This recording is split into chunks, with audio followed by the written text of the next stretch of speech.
combination of many different elements compressed into single short poems.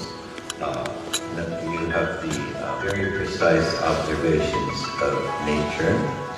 You have a great compassion, particularly for the poor people.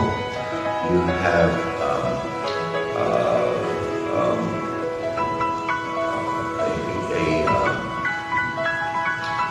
a lot of autobiographical personal feelings, and then also it's all set against the background of the terrible war that was happening during the Jiang rebellion.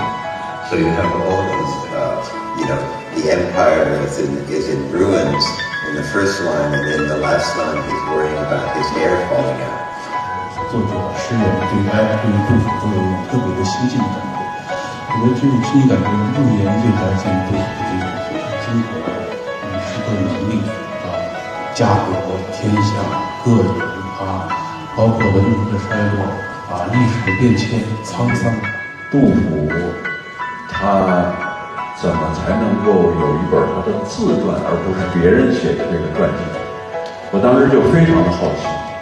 虽然都有他们自己的生活，那么我们在陶渊明的诗歌里边，其实也能够看出来他那种自传性，就是可能这个就是过去的诗人，他指的是古代的那个西方的人呢，一定是写那种传统的诗，有能力的人是把那些没有诗意的东西写得有诗意。